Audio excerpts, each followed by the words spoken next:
Bonjour, aujourd'hui dans le cadre des Journées de la culture, on fait avec les fermières un montage de métier. Donc vous avez devant vous Madame Chantal Lachance et Madame Christine Couture. Combien d'années ça vous fait que vous êtes dans les fermières chacune? Moi, ça fait environ une vingtaine d'années.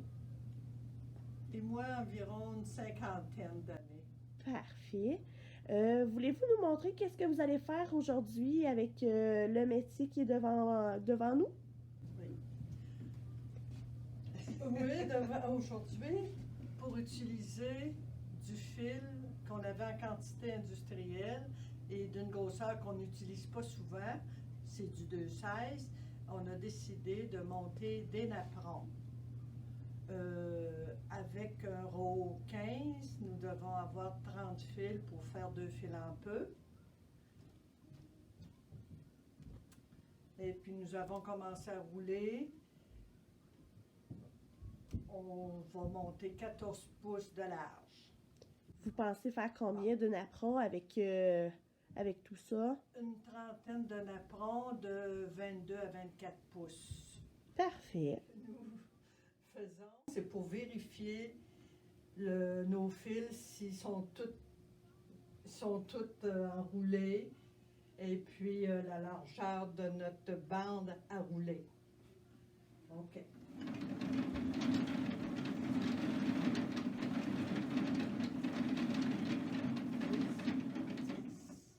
Est-ce que c'est préférable de toujours être deux pour faire un montage comme ça? Préférable.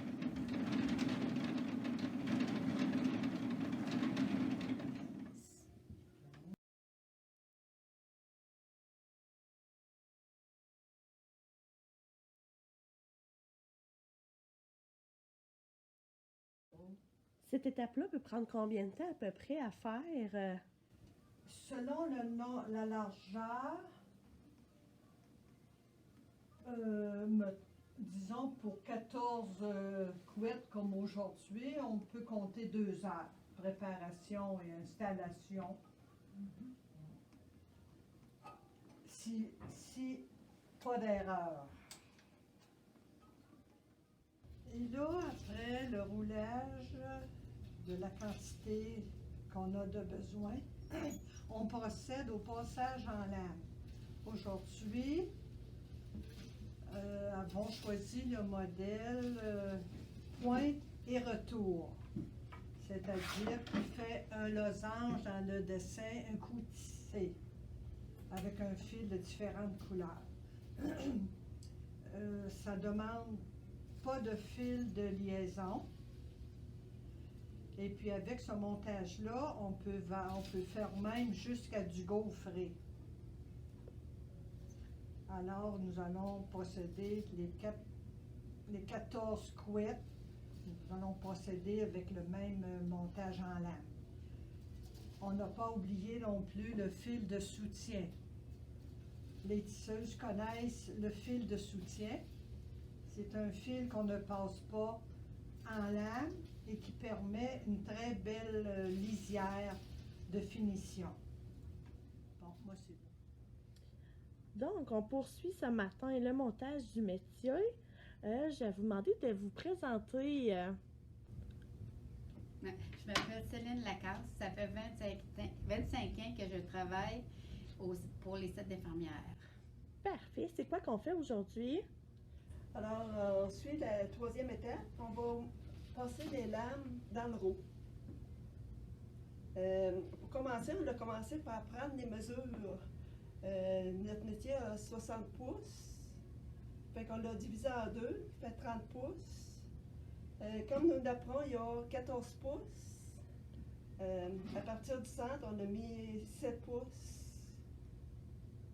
pour commencer nous l'apprend. Pour s'empile, ça me Fait que lame par lame, il faut passer dans le roue qui est dans la craque ici.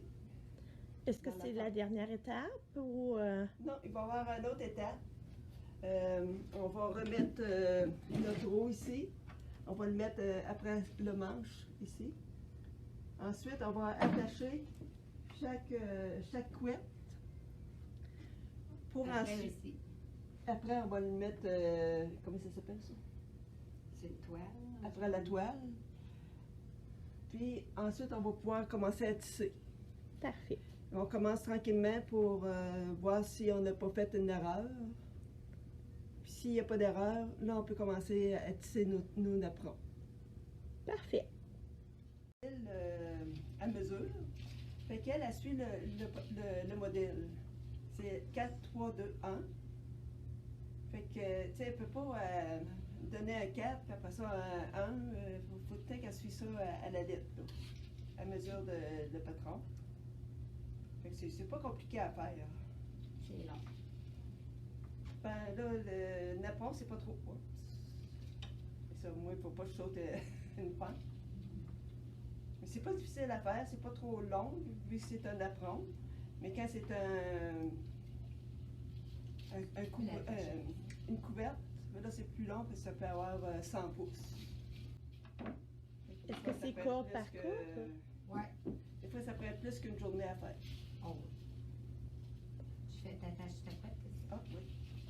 Fait que quand j'ai fait 1 pouce entre 2 crans, là, j'attache mes fils.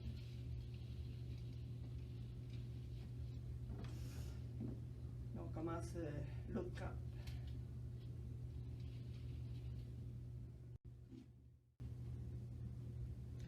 OK, on a fini de passer les lames dans l'euro. Maintenant, on l'attache sur la toile. Pouce par pouce, fait que Céline est en train de faire ça. Fait que, on vérifie en même temps si toutes les fils sont bien tirées pour avoir de petits fils lousses. Puis, d'habitude, ça va assez rapidement. C'est d'avoir la bonne densité pour pas avoir des vagues, comme on va dire. Là. Une fois terminé, mais là, on va tisser pour voir si tout est correct, si on n'a pas oublié une lame ou des fils qui se croisent.